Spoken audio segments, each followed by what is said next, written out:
What's good, YouTube? Today, we are here with the top 10 reprints out of Battles of Legends Light's Revenge, and this is an insane set. The spoiler seems to be confirmed by many sources and many other tubers and pages. So, I want to get into the top 10 reprints because while there are new cards in this set, it's primarily a reprint set with some of the most exciting reprints we've seen of all time, perhaps the best set ever.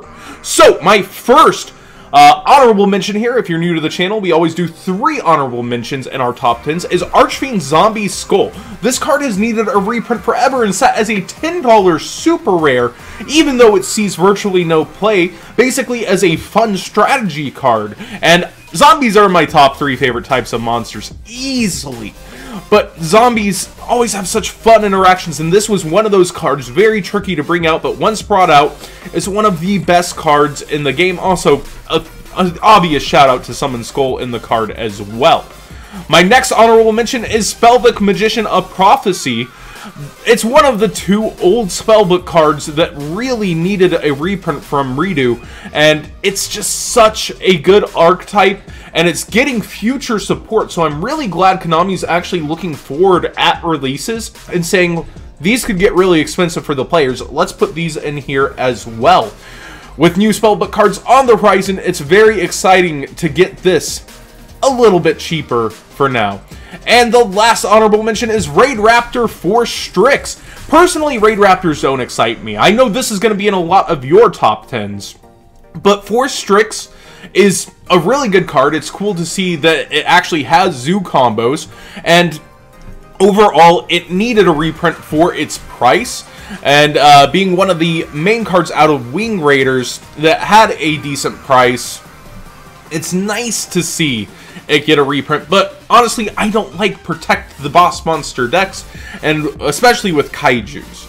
So, getting into my personal top 10 here, the first card is Artifact Sanctum. All the way back at number 10, Artifact Sanctum. This card had already reduced in price. It had kind of been phased out of the current format. But Sanctum is one of those cards that will come back time and time again because the artifact monsters themselves are so good. They also recently released a new artifact that isn't really doing too much, let's face it. But Moral Attack and Scythe are always going to be amazing in Disruption, as well as this card itself for baiting back row destruction, for taking those hits that your other back row don't need to be taken and actually doing something for it.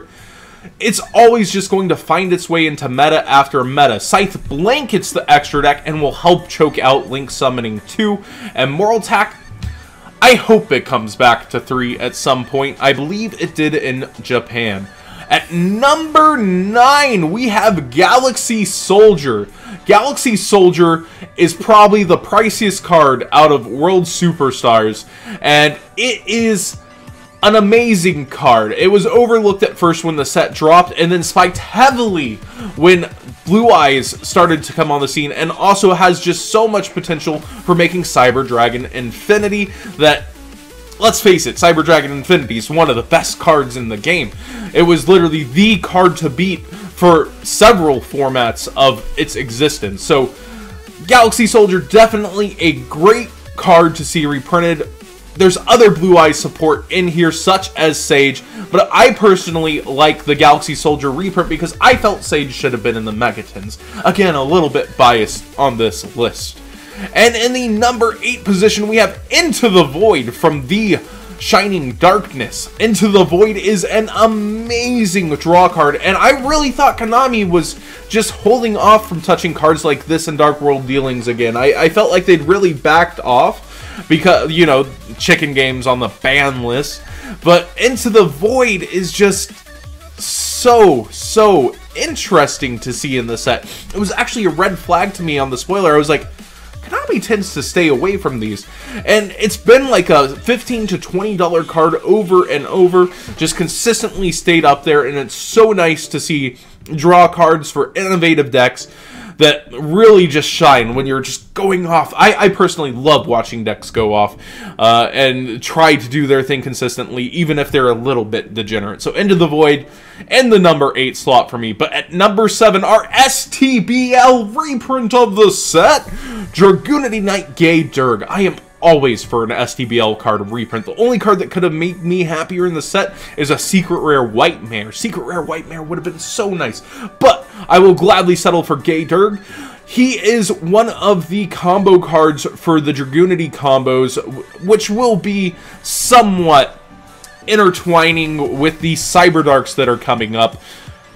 I'm not exactly happy because I had a few of these, but at the same time it definitely needed it, and when I'm being non-biased in that sort of sense of personal ownership, he makes his way into the number 7 spot on this list easily. His value on the secondary market has always been up there above that $20 mark, it would seem. So he's just one of the best choices of reprints from STBL at this point that they could have put in the set. In our number 6 slot, Mermail Abystius. Abystius has needed a reprint for a while. Megalo got his reprint in Battle Pack 2 and is still pretty expensive, I think around $8 for that version, but we're getting a Secret Rare, so an upgrade on Abystius. Now, there are only 20 Secret Rares in this set, and I believe it's 2 Secret Rares per pack, if I'm not wrong, and 3 Ultras.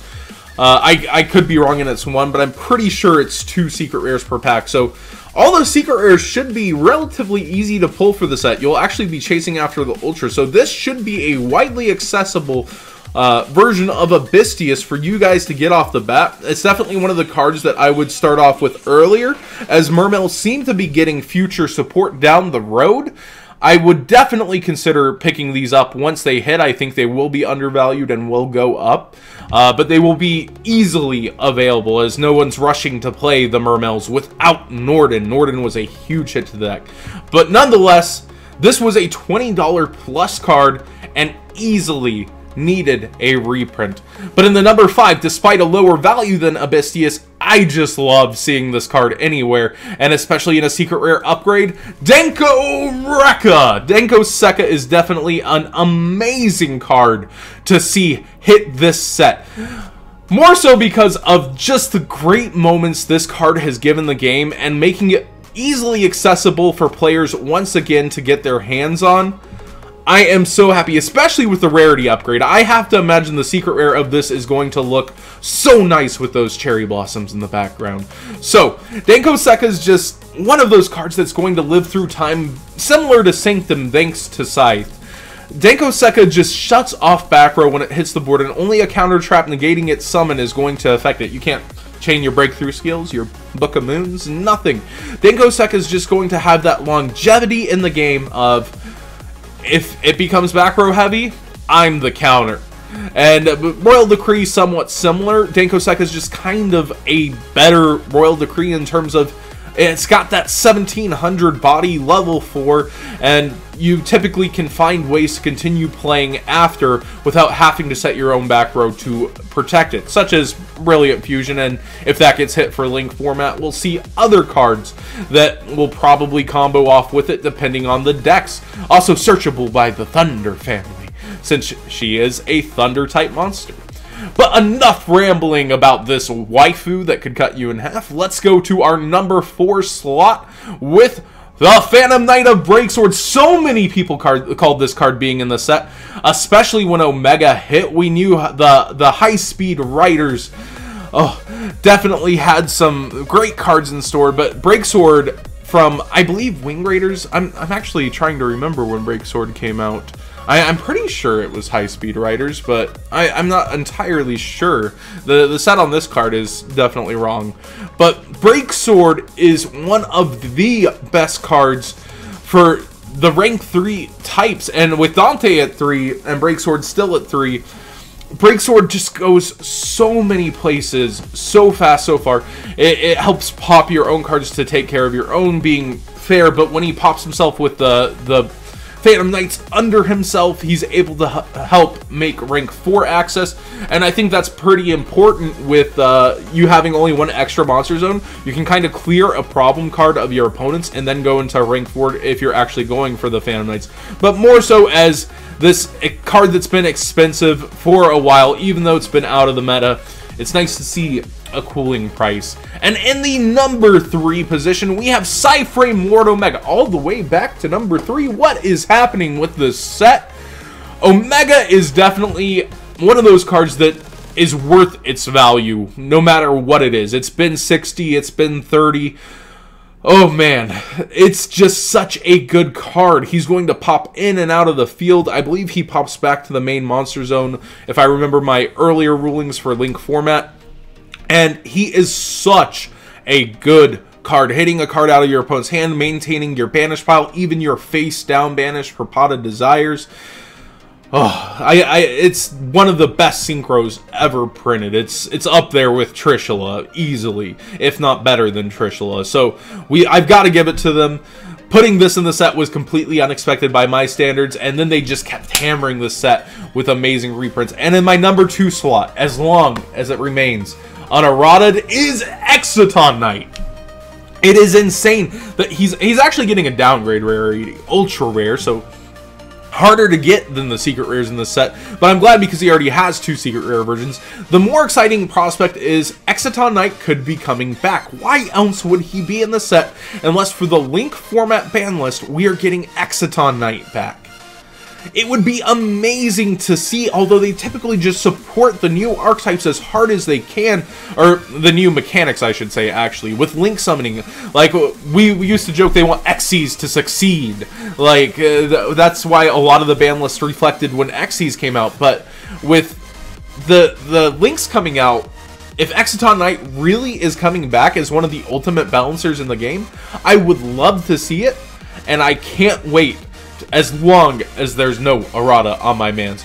Now, some cards that were almost there that did not make this list. These don't even get the honorable mention slots compared to for my excitement, but a lot of you might be putting them in your top 10s as Anti-Spell Fragrance and Bujinte Tsukiyomi, as along with Sage with Eyes of Blue.